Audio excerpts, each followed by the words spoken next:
Howdy, it's Liz again, and I have another Flow Style junk journal for you. This is another in the series with covers from a collection called Portrait of a Lady by Graphic 45, and it is bound, it's one signature, bound with two batches, excuse me, two turns of three different fibers here. The brown one is a hand-spun, hand-dyed wool. The peachy orange one is a cotton pearl, and the third one is a multicolored green synthetic. And this is wound through the center of this signature and around again twice, so there's quite a bit there. A Flow Style junk journal is one that is designed for you to be able to completely take apart and use the items in it in your own crafts, junk journals, or whatever it is you feel like you are making. And when I make them, I take a piece of scrapbook paper that is 12 by 12, and this is the heavy double-sided card style scrapbook paper. And I fold it in half, so the book is 6 inches this way, and then I make a 3-inch flap this way to form a pocket in the front and the back. So it is 9 inches tall, and it is held together, the little pocket, by washi tape, which is removable, so you can completely reuse the cover. And attached to the front pocket is a playing card with another fiber wound around it a couple of times. There's one at the back as well. But inside the front pocket, I have a piece of scrapbook paper that has these little individual cards that you can cut out. And I've left some of them joined together so that you could put a fold in it and make a little booklet. But it's double-sided, it has a nice print on the back. This is a doily that my husband made on the Cricut. It's quite nice. This is a page from a book on the history of lace. Excuse me, the language of lace, which has historical information in it.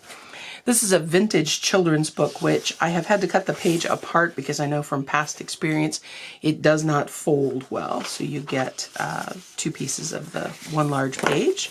And this is another single-sided scrapbook paper that coordinates. Again, the larger size cards with the print on the back. And this is from a vintage children's book, has a great illustration on it. That is in the front cover. The first page in this little signature is a piece of sheet music from Gilbert and Sullivan, which has lots of notes on it. Sometimes you get sheet music and it isn't very interesting. This one is pretty good looking. This is a rubber stamp on paper. Double-sided piece of cardstock that it's attached to. Grid paper. Oops, turned over 2 pages. This is a timetable of trains from Europe. And it's only actually from the 70s, but it's got lots of good color on the edges. This is a copy of a book that I have in Polish that's quite dear to me, and I don't want to cut it up. But I put a copy in. This is a vintage receipt book. There are 2 other pages, 2 other receipts on the other side. And this is from a book called Victoria, which has great little illustrations and borders and dingbats in the corners. It's a book in Spanish that is quite old. This is a book from the 50s called Leaves of Gold, and I believe that's an Eastern Star book. This is a copy of another book that my husband and I got out while we were antiquing.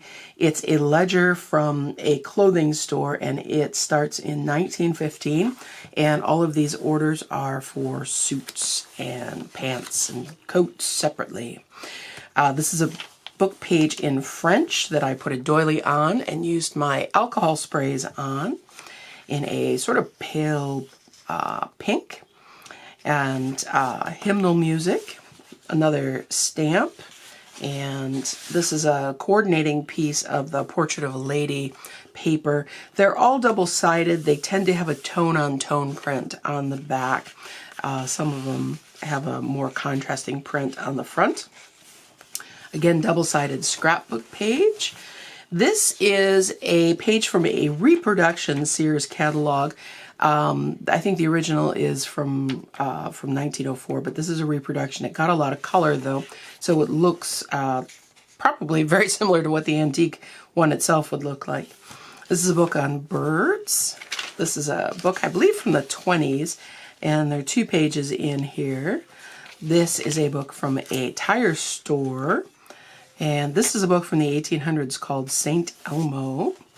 A couple of stamps again, and double-sided piece of scrapbook paper.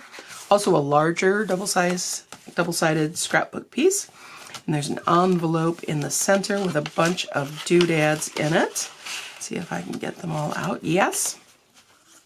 I included a couple of tags which I made on manila file folders and then decoupage different text or sheet music onto, get you started there. A couple of stamped images on paper in coordinating colors with the collection.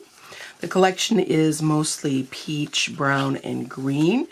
And here are a couple of pieces of scrapbook paper that coordinate with those colors. And more of the little cut-apart cards. And these are some more coordinates from the Portrait of the Lady collection. Portrait of a Lady, excuse me. And you can see the different prints, and then the backs are the tone-on-tone as well. That's in the left side. And in the right side are a bunch of pieces of fabric that are in 3-inch squares. And they're hard to get to lie flat in the envelope, so I'm not going to take them out, but they coordinate nicely with the collection. And I believe there are 13 pieces in here. And then attached to this piece, it's an envelope with a couple of different goodies in it. On one side, we have some thread spool ends that I printed on a cardstock so that you could use them as tuck spots or as embellished paper clips. There are 6 different ones there. And on the other side, we have an assortment of buttons. I recently got access to my mother's button box, and this is a vintage button from that box. A couple of them are vintage, some of them are modern. So there are a couple of buttons, and I attached this with a paper clip to keep them from falling out here. And then the back half of the book mostly has the other sides of the pages that you've seen in the first half. A couple of other tidbits attached. Again, another card, another piece of the Portrait of a Lady coordinating paper.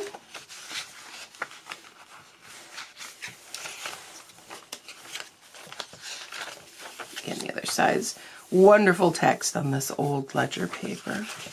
Beautiful handwriting. And there's a great image from that Victoria book. The other receipts. And another stamped image. And here at the back, another plain card with fibers on it. More of the little cut-apart cards. This is a great picture from Mary Cassatt. And this is an old book that's training for electricians, and it had a whole section on train brakes with just the most delightful little diagrams in them. Another coordinating cardstock, a bridge score pad, more cardstock. This one is single-sided. This is a giant stamp that I got not long ago, and it's not badly stamped. Some of the words are designed to fade out to different degrees, and it's all wild plants and the names of wild plants. More of the cut-apart cards, and this is a page from a book on Shaker-style furniture and how to make it. It's got all the measurements. All right, this is going to be in my Etsy store. Thank you so much for watching. Hope you enjoy it. Hope that you check out my other items as well. Thanks so much and have a great day.